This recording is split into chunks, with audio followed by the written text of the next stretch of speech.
All right. Well, hello, everyone. Welcome back to another episode of Persuasion by the Pint. I'm Jonathan Taylor, along with Sean McCool. Sean. Happy New Year, Happy 2023. Happy New Year to you. It seems like it's been a year since we talked, or last year anyway. That's right. That's classic dad joke, right? Here we go. Always late. I haven't talked to you since last year. Oh man! So how was the New Year? I know we kind of celebrated with a bang there at the drop of the ball. Yeah, that was nice timing for sure. The old beach bowl and all that stuff. We both got our hats on for That's right. what's coming up in the next 72 hours or so, and Yeah, that's right. Should be. It's gonna be a good game. Absolutely. It's not going to be a blowout by any means. I don't see any way. I don't think so. I don't think that could happen. I'm not even sure 12 points is a good spread. It's 12.5. Started at 14. The spread, the line on the what is I think 13 or 14. But we're referring to the national championship game for all of you non college football enthusiasts out there. But that's coming up Monday, and you won't. After that, you will not hear us talk about the Dogs for another 9 months. Yeah, exactly. Unless the basketball team's looking pretty good, but I'm not really a basketball guy. So. I like playing basketball, but I've never gotten into watching basketball. Like to me, it's just, I know some people love it. I just have no. I love March Madness. That's one of my favorite times of year, but it's really hard to get because the season's pretty long. Yeah. Usually it's around the end of January when I start getting college basketball because football season's wrapped up. So yeah, it is so long. It's like it's so long, and there's so many games. It's kind of like baseball. You check in and out, see how things are doing. And then tune in for the playoffs and stuff. So that's right. I agree. All right. Well, this portion of the podcast, which is also known as Juvenile Beer Talk, is sponsored by the Original Craft Beer Club. You can go to persuasionbythepint.com/craft beer and find out how to get beer delivered to yourself or to friends and family, gifts, businesses. Hopefully you keyed in on some of these for the holiday gifts. If not, hey man. And there's always a reason. Cards, all that money you got during the for Christmas. We tell you where to spend it. This is a good place. A good one. Hey, maybe just get yourself a little treat. That just shows up every month, and it's a nice little surprise every month. So that's right. Exactly. All right. So what are you drinking over there, Jonathan? So today I have a Hershey, a Yingling. Should we tease the episode a little bit first? I guess we forgot to do that. Oh yeah, we did. So we're going to be talking about. We're going to continue because our final episode of 22, we kind of wrapped up with the whole GPT? Yep. And so Sean, we kind of gave more of a demonstration. Demonstration. Today we're going to be talking about how to use it as a marketing assistant. I think we might have a guest popping in here with a company. He's the marketing director for a company called Scientist.com. A guy named Sean Pressey. He's going to be stopping in here shortly. This company is one of the fastest growing private owned companies and has appeared in Inc. magazine's annual list of the 500 fastest growing U.S. private companies for 5 consecutive years. Wow. From 2017 to 2021. So he's going to be joining us and kind of touching on how they're using AI, specifically ChatGPT. That'll be cool to see how a company's actually using it right now, to get ahead of all this. And we're going to be sharing a document that we got from a mutual marketing friend. Mm-hmm. We'll be giving them full credit once we pull that up. Absolutely. Be scrolling the link across where you can get on their list. And so some cool stuff happening. And the reason we keep going back to this is because this is going to be the biggest change in 2023. And if you do not stay on top of this, you're going to get left behind. I sincerely believe that. Big time. You've got to learn how to use it. Don't be afraid of it. It's a great tool. Yeah. And it's so powerful that, the bands and the, universities are already starting to ban it. NYU banned, the use of ChatGPT 3. Yep. You're going to see more of that this year, but it's still going to be around to be used by marketers who know what they're doing and Absolutely. copywriters. Copywriters, don't be afraid of this. You can just write literally 5 to 10 times as much copy Sure. in the same amount of time you're spending now. So Yeah. that just means more clients, more revenue, all that kind of stuff. So yeah. All right. So now back to the drinks. Now back to our regular. So, now, it's changed. So now, back when you and I were in college, you could buy term papers Right. from people. Now you don't have to spend the money. You can just exactly. create them yourself out of nothing, right? Instantaneously. So yeah, it's pretty cool. And like I said, I'm seeing the same mixed results, and we'll ask our guests too when they come on. But 95% of people are kind of scared, either don't know about it or scared of it. Yeah. And 5% are taking advantage. And that's what happens with every trend that comes along. 95% don't know what to do or get paralyzed, and 5% take advantage. And we want you to be part of the 5%. Right. Absolutely. So yeah, pick up with where you left off on your drink. Okay. So I've got this is some leftover from the holiday, some of the holiday ales. It is a porter, Yingling Hershey's. Oh, I had Yeah. that. Yep. I bought a 6-pack of that. It's good stuff for just like a major, big brand. Yeah. Yeah. It's, and we've had it on previously. I'm pretty sure it got, so I'm not going to spend a whole lot of time. I'll give it a quick rating. Okay. I'm pretty sure it'll be similar to what I gave it last time. Okay. Within the 0.5, at least within that range. Yeah. What I gave it last time. It'll be somewhat close, right? Somewhat close. Because I can tell you, I'm very familiar with this. It's usually comes out just during the this time of year. But yeah, it's not bad because you can pick this up pretty much anywhere. So yeah, major brand. So yeah. All right. Well, I've got from 903 Brewers. I've got the beer's not on their site, but I've got Wakey Wakey. If you notice the colors and the donut, it's got a very Dunkin' Donuts feel to it. The pink and the orange and all that. So check this out. This is a coffee maple bacon flavored and vanilla flavored stout. Yeah, that sounds good. I poured this and I can smell the maple bacon, the maple mainly. Like it's sitting on my desk and I can smell it from here. So I don't know if it's going to be too much or what, but yeah, it's basically a maple bacon donut stout. So, and it's super dark, of course, because it's a stout. Wow. So yeah, let's go for it.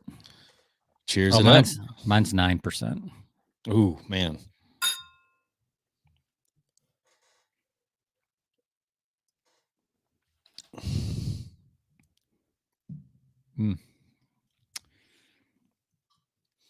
All right. So on this one, I'm going to go probably a 3.2. So yeah, I mean it's decent. Yeah, it's just your kind of average beer, right? Yep. I don't like it. One knock against it is it's pretty. I mean, there's not much of a head on this thing when you pour it at all. Yeah. It's just you pours right into the glass and is nothing. It's like pouring, and it's got a. I mean, it's dark, but it's kind of it's not as dark as what I would think a porter would be. Yeah. But it's a Yingling, and Yingling's not a bad brand.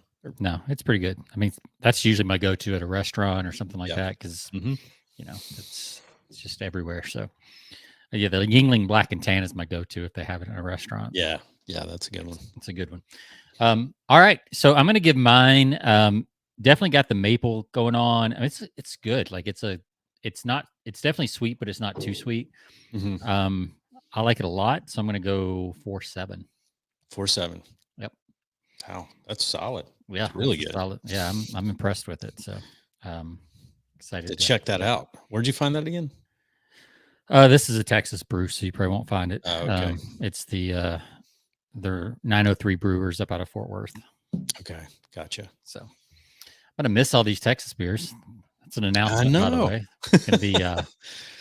Gonna be moving, relocating. Relocating to Tampa in the next couple months. Not right away, but in the next couple months, 3-4 months. So should be fun. I'm taking over as a marketing director for a company there. So we'll talk more about that in the future, but Very sweet. maybe Man. have some guests on from the company and all the stuff we're doing there. Yeah. So once I get started yesterday. So once I get my head around everything, we'll start talking about some of the cool stuff we're doing there and some of the secrets that we're using over there. So we'll have some behind the scenes. We'll have a insider information this year on some big stuff we're doing. So okay. So, yeah, it should be fun. So all right, Tamara looking for she's probably already scouring the area for places for rental properties, right now. She is, in fact, yes. So yeah, and planning the move, all the stuff that goes along with it. So yeah. All right, well, should we jump in, or do we want to wait on our guests, or let's just go ahead and jump in? We'll go ahead and jump in. Okay. So we're going to talk about. I thought this was a great topic, Sean. You sent me the link earlier this week, and this is. We'll give credit. It's Justin Brook. He had a great piece on, using ChatGPT in your as a pretty much a marketing assistant in your business, which I thought was excellent. And we're going to have a guest here shortly, as I mentioned, pop in probably in the next 10 minutes, but we'll go ahead and start. But I thought it would great. I posted a query this week just about like other companies out there, because we're interested in how other companies out there are using ChatGPT right now. So it's interesting from our standpoint to get some feedback.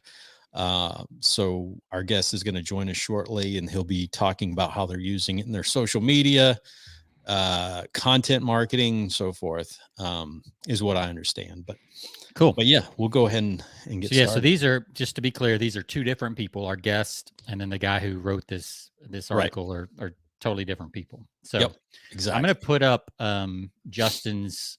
Let me share the doc first here. So he posted this in Facebook, and you had to request it. So we may be breaking some laws and some rules. I don't know. Well, we're going to give full credit. So you see the link underneath. If you're on the YouTube channels, or if you watch any of the videos on the site, there's a link there. But it's Better Prompts, as in like a writing prompt. BetterPrompts.ai. And that will take you to a newsletter that Justin has started that will help you learn how to use ChatGPT on a regular basis. So it'll actually give you some clues and some prompts and things like that. Sure. We could probably link to this doc in the show notes as well. Oh, absolutely. Yeah. So because obviously it's a Google Doc, so I'm not going to share the link on the screen. It'll be 5,000 characters long. Exactly. So, but yeah, I think this is pretty cool, because it really, what I'm learning when I'm using the tool, the more I use it, is it's all about prompts. Like, you can get some okay stuff and some pretty good stuff with just kind of basic prompts. But the more you start to understand how to create prompts, and I think most people that I've seen or watched, or even my own tendency, is to not give it enough information. Right. I'm trying to summarize it into one sentence, and it's not giving the AI enough to work with.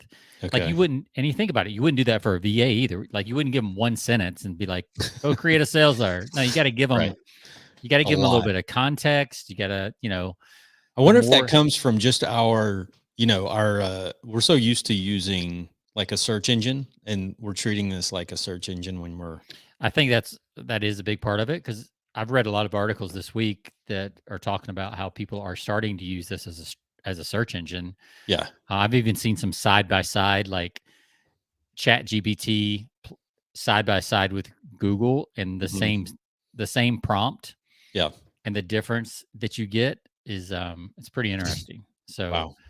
And most people, I think, would favor what they're getting from ChatGPT as opposed to Google, because you don't have to sort through ads. You don't have to sort, it's all it just gives it to you concise.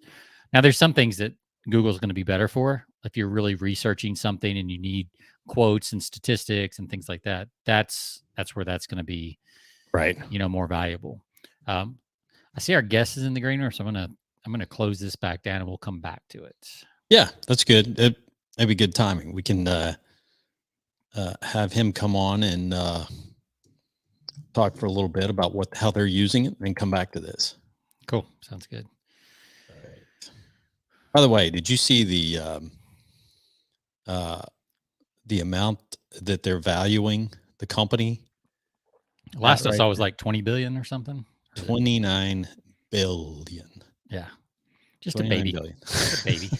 That's going to be OpenAI is going to be $1 trillion company, no doubt. Tender offer valuing the company at $29 billion. Pretty good for no revenue. Absolutely. I love it. I love that, man. That's awesome. I need one of those. No doubt. All right. We got to work on that, Sean. We got to work on that. So our guest, he's just stopped in. He's in the green room. We have, and I hope I'm pronouncing this correctly, Sean Pressey. He is the senior marketing director at scientist.com. They are a biotech and pharmaceutical company leading the R&D marketplace. They just to give you a little background, they're the biotech industry's leading AI powered marketplace for outsourced R&D. They simplify the R&D sourcing. They save time, money, reduce risk, provide access to the latest innovative tools and technologies. So Sean's going to come in and share a little bit about their company and how they're using ChatGPT to streamline some of their marketing and make it more efficient, how they're creating content and doing social media marketing and all that stuff. So Sean, thanks for spending some time with us for a few minutes today. Hey, thanks for having me, Jonathan, and thanks for having me, Sean. Nice to meet both of you. Yeah. I didn't get the memo that I was supposed to have my bookshelf in the background. So I apologize for that. Well, more importantly, I should have mentioned about a beer too, but I do know you're 3 hours behind us, I believe. So you're on Pacific time. Yes, but it is a Friday. So yeah, that's true. That's true. Sometimes we'll have guests sometimes tell us it's a little too early in the day.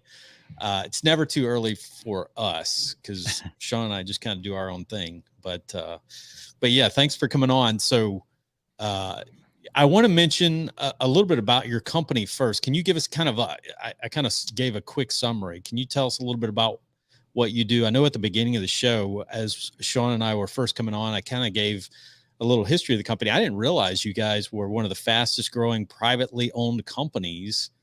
And you're in the, I guess, Inc. magazine's annual list of the 500 fastest growing U.S. private companies.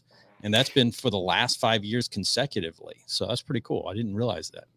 Yeah, which actually qualifies us as an honor roll member to be listed 5 years in a row. But yeah. We were founded in 2007 here in Solana Beach, which is San Diego, biotech hub, one of the biotech hubs, of the United States.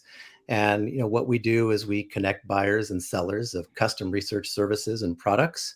As you mentioned, our clients include, most of the world's top pharma, over 100 biotechs, national institutes of health, and we connect the researchers from those companies with the over 4,000 service providers from around the world. You can kind of think of us as kind of like a white labeled Amazon.com for research services, for research R&D. So that's cool to think of it. Yeah. That's very cool. So I'm excited to see how you're using this new AI that everybody's talking about. This is fun because we're going to see it in the wild in a real business who's adopting early. So I'm excited to see how you're using this. Well, as the producer of a lot of the content for scientist.com, it was kind of obviously first the initial reaction was to just dismiss it like anyone, because it was threatening. Yes. But once we kind of started diving into it and playing with it, and again, I'm no expert at all, but just it's really profound what we've discovered in just the first 3 to 4 to 5 trial runs with it, and what its capabilities are and what its capabilities can be. So I think it's probably kind of might be an adopt or die proposition on our hands, what we have here. So anyways, if you want me to talk about some of the practical applications, I think one of the first things that we used it for was kind of like boilerplate or sort of, kind of stock content or stock writing. So like press releases, they're very formulaic. You have your headline, you have your subhead, you have your kind of little intro paragraph that, introduces the event. and then you'll have a quote or two, followed by some paragraphs, and then an about section by one or both companies. Mm-hmm. Straightforward. Everyone knows this formula. Everyone uses this formula. So we threw our about section in there and asked it to rewrite it. And it came back and we liked it. Obviously, we'd written worked on our about section for years and years. So we didn't necessarily adopt it straight away. But we kind of started playing with it and put some other paragraphs in there. But what I really found astounding was what it could do with the quotes. So I don't know if you're familiar with this with press releases, but oftentimes as a creator of press releases, I'm the one who comes up with the quotes for the people who they get attributed to. Right. Oftentimes I've never even met the people. So what I have to do is literally imagine myself in their shoes, usually in a dark room with quiet, and imagine what they would say about this event. You know what I mean? And it fits their tone and their overall message. So that's always been one of the tougher parts of press releases. So I came up with some quotes for a test press release, and we threw it in there and asked it to rewrite it, and they came back so much better within seconds. As you know, if you guys have been playing with it. You want to say something? Yeah, we definitely been playing with it. So tell me, like, how did you? So you're throwing in pieces, and then you're like pasting those into a doc and kind of assembling it yourself? Or are you feeding all of these different sections at once and letting it spit out an entire press release? What's your process right now? I know it could change tomorrow, but like, what's your process right now in this example? Well, again, the initial process was just putting in bits and pieces and then constructing them, back together and almost putting them side by side and seeing like what we liked better and what it changed, what words it added, what sections it added. And something that I really found interesting when we did this was that what ChatGPT does, it adds a lot of meta discourse. Now, meta discourse is the language that basically speakers or writers tell to the listener, like uses them as signposts of what the message they're about to convey. So for instance, in conclusion, letting you know I'm going to wrap up a point, or I'd like to say or consider this before I make a point. So what ChatGPT does a lot of times is adds this meta discourse, which smooths out the language that you place in it, making it easier to follow. Yeah, that's kind of one of the things that we found when we were putting it in piece by piece. But that was just one sort of isolated thing. So I thought, what is this really capable of? So I thought, what about taglines? Now, taglines are some of the most difficult things to come up with for a company. I mean, years and years and hours and hours on brainstorming. And lots of meetings, feelings hurt, and sure, yeah, tears shed, and battles over these. So I said, come up with a tagline for a B2B scientific research marketplace. And it came up with 5. They were actually pretty good, to be honest. Yeah. But what I really found amazing was it asked, how am I doing? What sort of direction or what type of theme did you have in mind? So it was a conversation. So I said, well, actually, these are some of our clients, or this is specifically what we do. And it came back with 5 more that were even better. Right. And then it asked the same question, and I put in the benefits of the marketplace, and it came back with 5 more that were even better. Right. The point is, it's an ongoing conversation. It was learning, and it's being more and more specific. We could have went down this road for another, 10, 15, 20 minutes, an hour, and who knows what I would have came up with. So I thought that was really interesting. Yeah, I think that's a great point. When I played around with it, I found that too. It does, if you keep it in the same thread, it remembers what was there, quote, remembers. Sure. Yeah. We're giving this thing a lot of human characteristics already. So yeah, it remembers, it seems to be learning, it takes what you said, it takes the adjustments. And I think that's what I'm learning very quickly is you have to be willing to ask it questions, clarify. Yeah. And the more context you give it, the better and better it gets, for sure. Mm-hmm.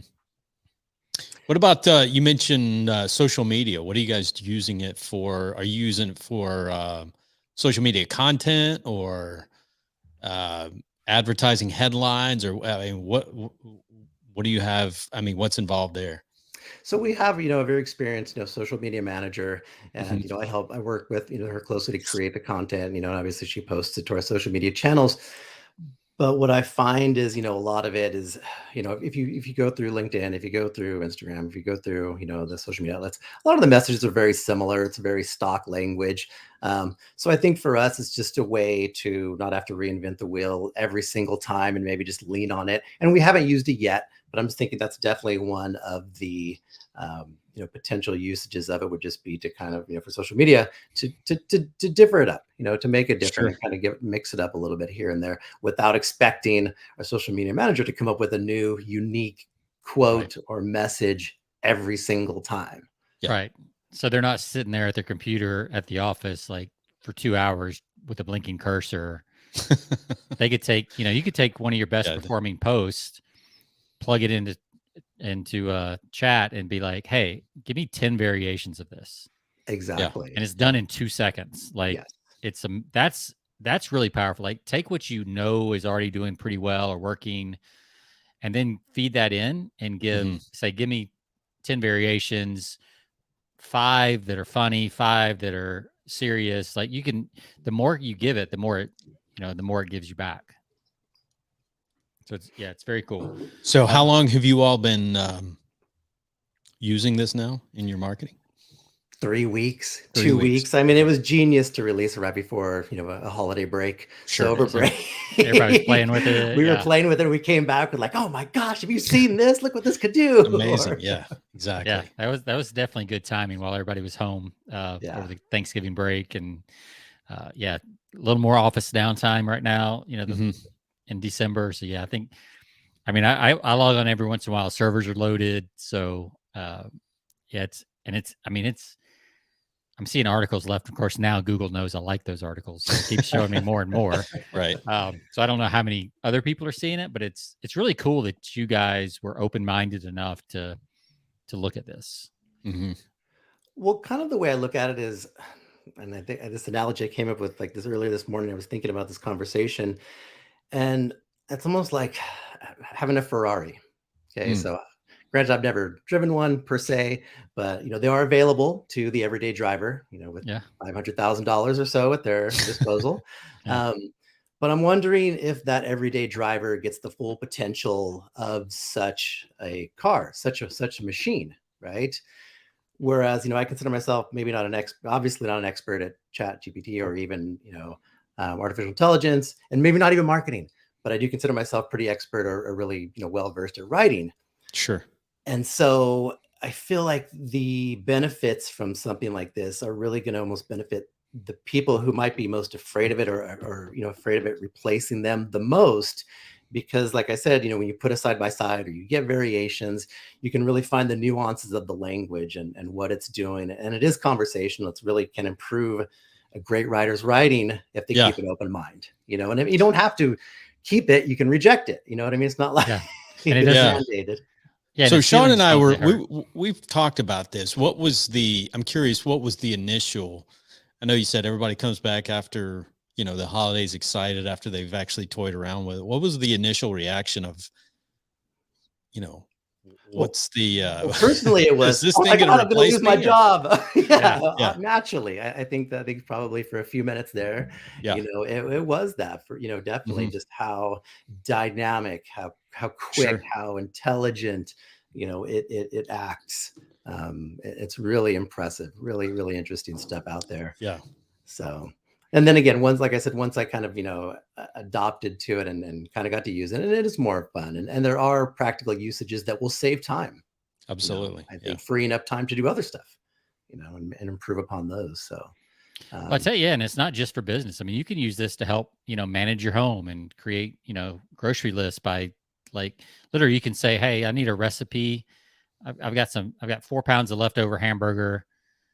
I need, 4 recipes to use. I'm feeding 6 people, like, and include a grocery list. Yeah. And like, it'll do that. Like, it'll just pull all that up. It'll find a cool recipe. Like, so it's not just business applications. I think a lot of people are going to be able to use this in a lot of different ways. And I can't wait to see what, Jonathan and I have talked about, Sean, we've talked about how the App Store and the apps on iPhone just revolutionized and created these new economies. And then the app creators, took it and really blew things up. I can't wait to see what happens as more people, more of the creators figure out how to turn this into other products and services. That's going to be, that's going to unlock all kinds of stuff. That's where the real innovation, I think, happens. I think that raises an interesting question too, is what is next? Because I was said, at the $29 billion valuation, like you had just brought up, it came out today, I think it was in the Wall Street Journal, maybe. It can't stay free forever. So then what happens next? How does it get packaged? How does it get commercialized? How do they monetize it? Right. Exactly. How do they monetize it? And I mean, I think one simple way, just off the top of my head, would be like a suite of products, since they created the DALL-E 2 as well. And you would have this and a DALL-E 2 and some other tools we don't even know about or can't even comprehend yet. And it would be like a Microsoft Office suite or you know what I mean, for business. They maybe they have it for education or for personal. I don't even know, but I'm just trying to think that far ahead. Yeah, similar like Microsoft Office, Adobe Suite, those kind of things. I read an article yesterday that the cost on their end right now is half a cent for 700 words of output. Wow. I was like, there's no copywriter working that cheap. That's for sure. No. So they won't have to charge much for it is my point. If they could still come out ahead. Yeah. So I could see a Dropbox type format though, where it's free to the general public up to a certain amount. And then, enterprise, they're going to make their money on enterprise and things like that. That's that just seems to be that, because this is, from that, Y Combinator type environment, right? I mean, they're kind of the big tech startups and things like that. It's not from Y Combinator, but similar. Yeah. I think that's probably the route they'll go. I could also see, maybe you get a little ad with each output. There's just a little ad tagged along, this output sponsored by whatever. Right. And it's congruent with whatever you just asked for. It could even be like the YouTube model. We were so used to just watching YouTube videos for free, just pushing play. And like for this, maybe, you ask your question and then an ad comes in before you get your response. So delays, even though that is the magic, but still, I think we would still be hungry for the content now that we know how incredible or interesting, or every 5 prompts, it shows an ad or something like that. I mean, that would be an easy model to implement. It'd be a little bit annoying, but just like we skip ads on YouTube. You could, but it saves so much time that I think people would be okay with it for a while, as long as they weren't like 2-minute ads and happening all the time. But if you ran a 15-second ad every 10 prompts, like I'm cool with that. Like that, I'd be fine with that. Yeah. Interesting. How about the both of you? How have you been using it? What are some of your experiences with it, and what do you think? I'll go first. I've been using it for emails. I've been using it for, and the more I get to play with it, the more things I see that it can be done. Yeah. I love it for headline ideas, kind of like what you said for taglines. Whereas before I would pull up a swipe file, as a copywriter, I would pull up a swipe file and I'd have to just kind of manually make those changes or something like that. Now I can, say, give it a little bit of a prompt and, say, give me 10 or 20 or whatever. It's funny though. I find myself only asking for 10. Like I don't want to bother it or something. I'm like, why do I stop at 10? Why not give me 25? But then what I do is I'm like, I like, numbers 2, 6, and 9. Give me more like these, or give me variations on those, 10 more variations. Same for like, I've been using it for Facebook ads. I'll give, like, I can take an ad that's doing well already, and I can say, give me 4 versions of this ad. Give me variations on this ad. Or I can say, give me 4 variations on this ad, one with a news angle, one with which news it doesn't do real well right now because it's not current events driven because it's a year behind. But I might give it some other type prompts, like if I want to give it some categories, or sometimes I just let it do its thing based on what it sees. So yeah, that's how I'm using it. Jonathan? Yeah, I'm still playing around with it. I've enjoyed just using the the engines for creating content. lately. Articles, sales, sales copy or short sales letters. It's amazing. Some of the things, headlines, gives you some great ideas for headlines, especially when it's like, we write headlines a lot of times, but we get stuck in a rut, or we think, I need something a little different. So it's amazing what you can, if it doesn't come out with the right thing or with the thing that you like, it certainly gets those ideas flowing. It gives you a great starting point. Yeah, but what I love, and you kind of alluded to this, Sean, is that like it doesn't get its feelings hurt. No, right. Yeah. So if you don't like the output, you just like, no, that's not quite right. Change this, add this tone. Right. All this stuff. And it's like, okay. Keep telling it. Yeah. Instructing it. No, let's do this. If you did that with a junior copywriter, they'd go home in tears. Like, they're not coming back to work the next day. Exactly. So and it's funny because I find myself hedging a little bit. Like I don't want to hurt its feelings, because it comes across as like, it seems like it's working so hard. Yeah. And it's so nice, right? Yeah, it's like so nice. It's so considerate. It's like, would you like this or would you like that? Yeah, it's like, sure, would you? Sure. And it doesn't ask follow-up questions. It's just so it's interesting you say that, Sean. You said it asked you a question. I haven't had it ask me a question back afterwards. It was something to the extent of I want to say it was a direct question. I'd have to pull the transcript back up, but I want to say it asked basically, do you like any of these, to something like that? And then what direction, is this the direction you were thinking, or something like to that extent? Really? It's pretty general, but yes. And then I added to it, and it just went crazy. Then it just really started zeroing in on the point I was trying to make. I have not seen that yet on my end, where it's actually said, do you like these, or which of these, I haven't seen any of that on my end. So it's interesting. I wonder if there's like, kind of like when Instagram and Facebook rolls out new features, it goes out to part of the people. Yeah. I wonder if that's something that's kind of going to different, segments of the audience and things like that. I'm gonna have to see if I can invite it to ask me questions after it gives me responses. Like maybe I need to just tell it that it's okay to ask questions. I don't know. So you gave me something else to play with this week. You have to get more close and personal with it. Yeah, exactly. Maybe just liked you better. I don't know. Maybe. Hey, Sean, I want to thank you for spending some time with us today. I want to make sure. Did I get your last name? Is it Pressey or? It's Pressey, which is Pressey. Okay, Sean Pressey, Senior Marketing Director at Scientist.com.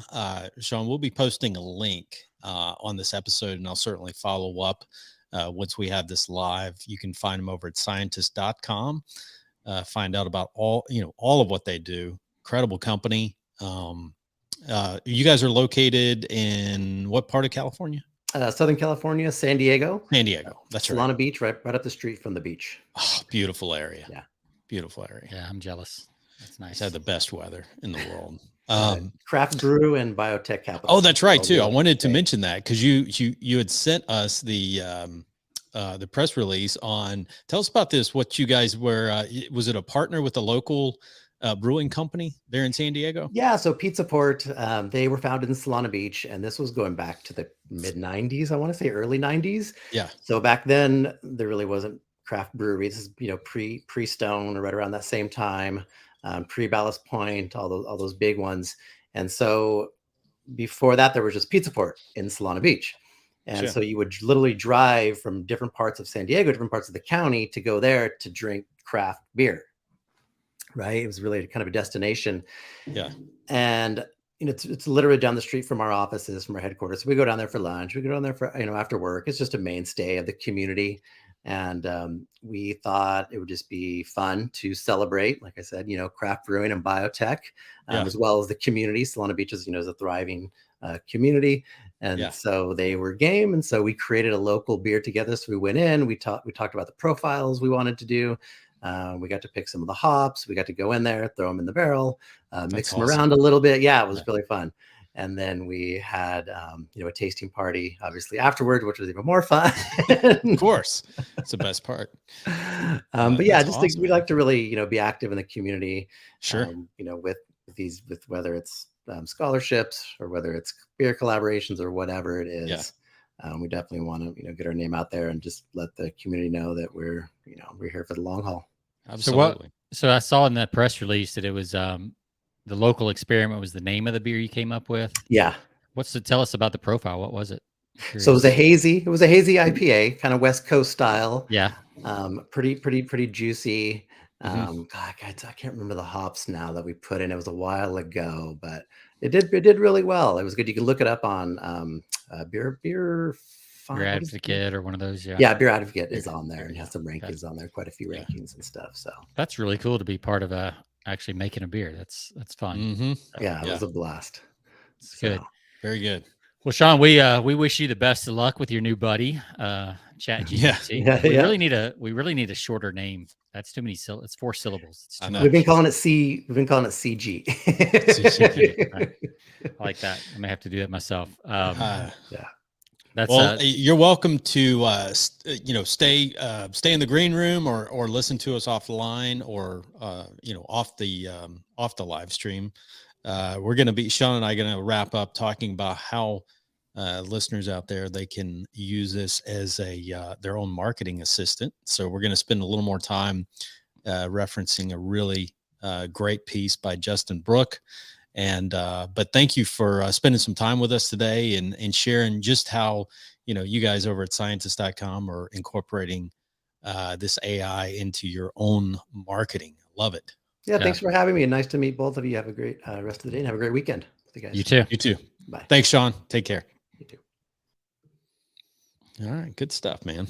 Yeah. That's cool to see a real company, using this in the real world. That's awesome. So just makes what we're about to share just all that more important, I think. Yep. So to kind of loop back around, we're talking about so Justin Brook, who is a colleague. He runs some ads. He has an ads agency. Just really, really smart guy. If you follow him, you can follow Justin Brook. Brook has an E on the end on Facebook. Can't remember. I'm going blank right now on the name of his company. Ad Skills. Great company. Really knows his stuff. He's done ad campaigns for Agora to the millions of dollars in kind of management and that kind of stuff. So really, really smart guy. And he has really dove into this AI. Like he's really unpacking it, figuring out how it works, how to fine tune it, all these things. And he's just one of those guys that just like he dives deep when he goes into something, just true mastery. So it's really cool to watch him, let him do all the work. And then I'll take what he comes up with and use it for myself. Yeah. But yeah, he sent out on Facebook. He said, "Hey, if you want this doc, leave your name and stuff like that, and he'll send it to you." And I know you got it. I got it. Our friend Ben, who's been on, got it. Scott Smith, who's he was talking about it. They're using it at his place. So it's pretty cool. So here's what it looked like. Just the Google Doc, and the main idea here is he wanted you to kind of join his betterprompts.ai. So that's betterprompts.ai. And basically it's an email that will help you come up with and practice your prompts for ChatGPT. Sure. Yeah. And this one's really good too for like Midjourney for image creation. He did a long, very detailed on how to get better images from Midjourney image creation, which is a whole nother AI thing. So if you're interested in that, go to betterprompts.ai. You'll see that on there. But let's go back to the document itself. So this is what I was talking about earlier, Jonathan. So, I was telling you that I have this tendency to want to put short, concise prompts in. Right. Like I don't want to offend it or bore it or something. Like I don't know what I'm thinking. But so when I got this doc and I saw the detail that Justin was giving with his first prompt, for instance, let me make this a little bit bigger so it's easier to see. Yeah. Is that better? Yep. Would you act as an advertiser? So the first prompt he gave, he's like, "Hey, I want you to act as an advertiser. You will create a campaign to promote a product or service of your choice. You will choose a target audience, develop key messages and slogans, select the media channels for promotion, and decide on any additional activities needed to reach your goals. My first suggestion request is I need help creating an advertising campaign for a digital membership website for business owners that teaches us how to use popular online advertising networks such as Facebook, Google, and TikTok. So that's a very specific request, but at the same time, it leaves a ton of latitude for this thing to come up with whatever it wants. Sure. And here's the response he got back. Sure. And it's so nice, right? It's like, sure, I got that, boss. No problem. Yeah. Here's a rough outline of an advertising campaign for a digital membership website for business owners that teach. So it repeats what he asked for. Target audience comes up with it, right? Remember, he said choose your own target audience, right? So it comes up with the target audience of small business owners who are interested in learning how to use online advertising to grow their business. Pretty good, right? It's pretty much a biz op. Right. So here are the key messages that ChatGPT came up. Number one, maximize your online advertising efforts with expert guidance from our team of professionals. 2, our comprehensive training will help you navigate the complex world of online advertising. 3, join our community of successful business owners and take your advertising to the next level. And then here's some slogans. Take control of your online advertising success. Unlock the power of online advertising with our expert training. Media channels, it listed those out. Additional activities, it suggested, hey, why don't you host some webinars, offer limited time discounts to new members, collaborate with influencers or industry thought leaders to promote the website. I hope this helps. Is there anything else I can assist you with? So that's kind of the question back that Sean was just talking about. So Justin's like, yeah, please give me some ideas for a webinar that would attract our target audience. And then it gives 5 titles, right? The top 5 mistakes small business owners make with online advertising and how to avoid them. Like, that's exactly what you're going to get. At least one version you're going to get from a copywriter, right? Yeah. Maximizing your ROI with Facebook advertising, advanced Google AdWords strategies for small business, TikTok for business, a beginner's guide, the future of online advertising, predictions and opportunities for small business. Wow. That was really good. That's good. Yeah, I love that. I mean, any predictions always do well. The future, exactly. If all you'd have to do there is, like, to make that even better, I would just say the future of online advertising in 2023 to make it a little more timely. So give me I love this. The follow-up. Yeah. So number 3. So Justin apparently liked this one the best. Number 3, advanced Google AdWords strategies for small business. Of course he would like that one. That's his business. So he said, give me an outline for number 3. Right. And this is what I kind of figured out too. I was like, let's just keep the conversation going. Yeah. So it gives him a whole thing: introduction to Google AdWords, keyword research and selection, ad targeting, landing page optimization, advanced bidding strategies, measuring and optimizing campaign performance, Q&A session. So there's a whole webinar, right? Introduction, and then 1, 2, 3, 4, 5 kind of topics, and then a Q&A. Right. And then he says, okay, write me 10 clickbait style headlines for this webinar you've just outlined. Here are 10 clickbait style headlines. Clickbait. Yeah. And that's the thing. Like, it understands what that is. I mean, yeah. Like, I think I'm trying to, I'm assuming that maybe it doesn't know lingo and things like that, but it does. Like, it knows what clickbait is. It knows what direct response marketing. It knows all this stuff. Yeah. Right. So, like, don't be afraid to use your own industry lingo, because it probably knows it. Our friend Scott Smith, who's, he does a lot of ministry work and things like that. Yeah. He's had it like, give me summaries of this Bible verse, and it like comes back and he's like, man, it's correct. Like, for the most part, it's right. Yeah. So it's been interesting to see him doing that, and, like, these things. So here's the clickbait style headlines: triple your AdWords ROI with these proven strategies. Get more leads and sales with these insider AdWords tips. Discover the secret to successful AdWords advertising. Dominate your competition with these advanced AdWords tactics. I mean, these are all as good as any copywriter is going to come up with, right? And then prompt number 5. Please write a persuasive Facebook post to announce this webinar and use headline number 10, right? So get a competitive edge with these rarely used AdWords features. I think I didn't count these, so I don't know if you were actually in ChatGPT, they would be numbered, I think. So, Here's a persuasive Facebook ads post to announce the webinar. Attention small business owners, are you looking to get a competitive edge with your online advertising? Our upcoming webinar, Get a Competitive Edge with these rarely used AdWords features, will teach you advanced strategies for maximizing your AdWords budget and generating more leads and sales. Our team of experts will reveal rarely used AdWords features and tactics that will help you stand out from the competition and drive more traffic to your website. And he goes on, and it's like I said, like if you've got a busy copy team, this is as good or better than they're going to be able to produce, but it's done in, I mean, this whole conversation, it's taking longer for us because we're reading through it, talking about it. But this whole conversation may take 15 minutes. Sure. Yeah. And then it's just copying and pasting. So then he's writing a more casual, relaxed tone. I love that. Yeah. So he's like, each follow up is refining it. Yes. With the one prompt after another, you're improving things. So this is really important. Like this next prompt, and here's why I say that. NYU already banned the use of ChatGPT in their colleges. Sure. Other people are going to start banning it. There's already a guy who created an AI detector that can detect AI speech. Okay. And people and when he launched it, his servers got overloaded the first day. So like people are already checking this. And I remember reading in Justin's post that if you just take this and then I remember him talking specifically about this type of prompt.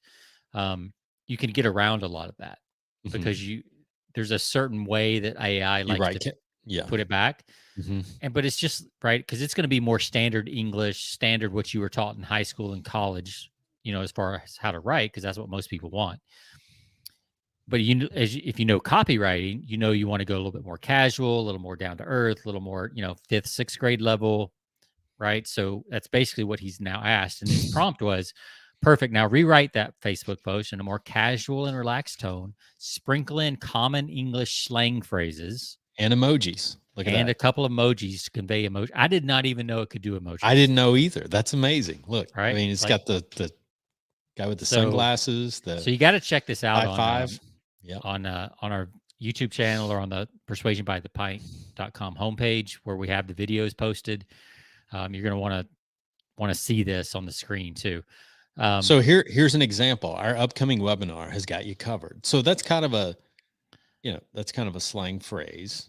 Yeah. So we got you covered. Well, let's just look like at the first. So up here, it said, attention small business owners, are you looking to get a competitive edge with your online advertising? Those were the first 2 lines of the previous. When it rewrote it in a more casual thing, it said, hey, small biz owners, sunglass emoji, are you struggling to get ahead with your online ads? So that definitely sounds a little more casual, a little more friendly. And like you said, our webinar has you covered. Yeah. Right. Instead of attend our upcoming webinar, blah, blah, which sounds a little more robotic, a little more corporate. This is definitely a little easier. Yeah. So that's really cool. And that's kind of where you get into the prompts. So that you can see it's much more of a conversation. So instead of like starting over with your prompts, which is what I was doing the first week I was using it, get into a conversation with it. Tell it how to improve. Yeah. It'd be just like you were mentoring a junior copywriter. Sure. Give them feedback, ask them specifically for what you want changed, and then it will do that. Yep. And like I said, without the hurt feelings. Yeah, without the hurt feelings. So like I said, if you like this, what we just covered, make sure you go check out Justin's new site, betterprompts.ai. He's got a newsletter. You can sign up for where you'll learn tips like this, where you'll see how he's using it, and I'm telling you, he's using it so fast and in so many different ways that I think, why learn it for yourself? Just follow somebody who's already figuring this stuff out. I mean, this is a great little reference to, keep for, I mean, this is exactly how to do it. Prompt, add more, get more specific. Yeah. I mean, hey, if all you learned from this show is that ChatGPT can also use emojis, I think that's a win. Like I did not know that. So that blew me away. Like So yeah, it's fun, man. I think and if you don't get freaked out by it, this could be really fun. Like it can Yeah. actually make your job of fun, right? Yeah. So and faster. I'm going to be, so I just took a kind of a new role. I'm actually back to the company I was with a year and a half ago. Yeah. Maurer Capital. I'm going to be working there, marketing director. I'm going to be implementing this with my copy team, so that they can do their work faster, so that we can dominate even more of the industry, right, and get ahead of this. And I suggest you do the same thing. Absolutely. Yeah. Start by going to betterprompts.ai. Yeah, get on that mailing list and start learning, start playing around with it, and yeah, just like you can't break it. It's like it depends on your age bracket, right? So Sure. the digital natives, they have no problem playing around with it, all that stuff. Mhm. Gen Z, millennials. I Right. think our age, Jonathan, we're kind of half in, half out. Like, right, Yeah. we weren't digital natives, we were digital adopters.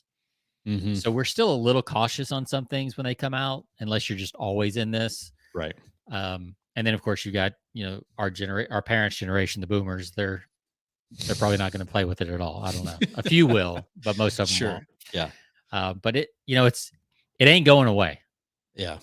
So you might as well learn how to adapt and use it to your advantage, while you can, and just keep an eye out and get on a couple of these lists that are teaching this stuff so that you can stay up to date. Because I promise you, this year, stuff is going to change so fast that you're going to want to stay up to date with this.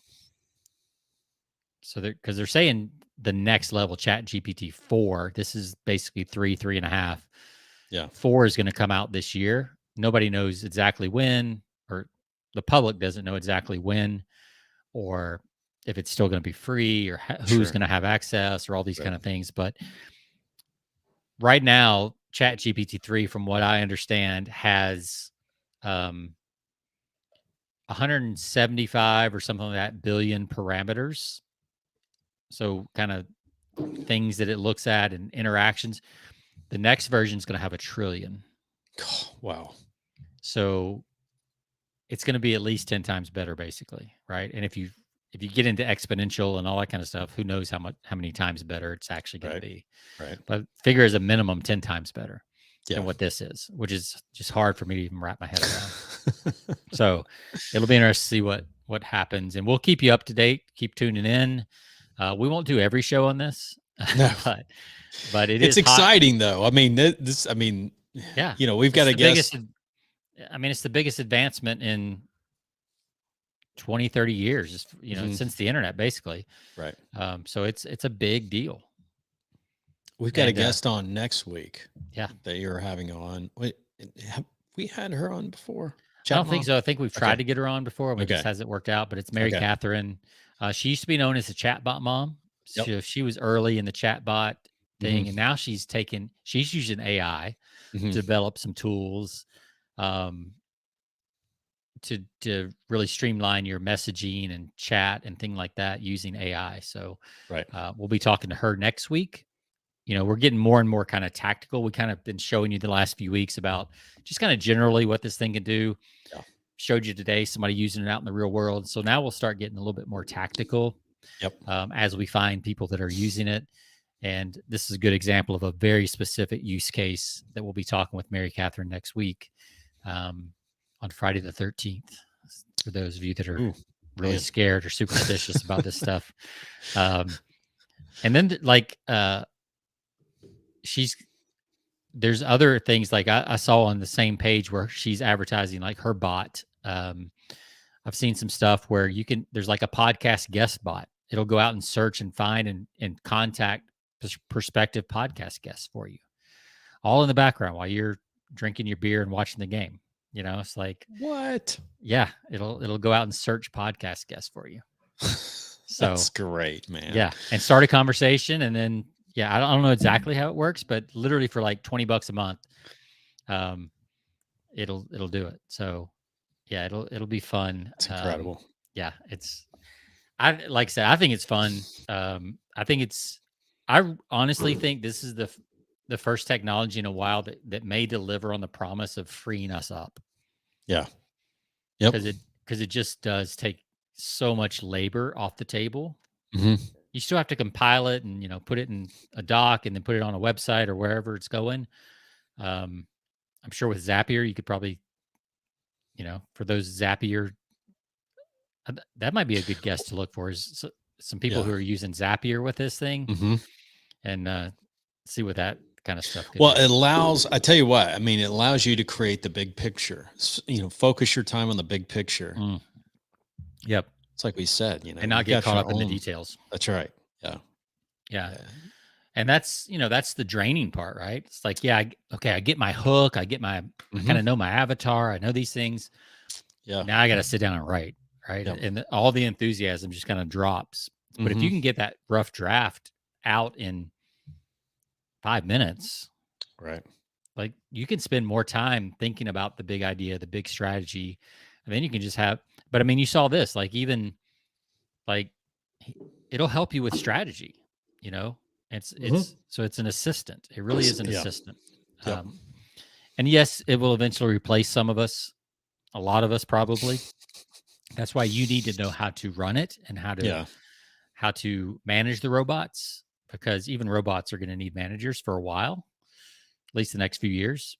So if you're the guy in the company, if you're the guy in your company that knows how, or gal in your company that knows how to use AI, you'll be a valued resource for those who don't. Right. Yeah.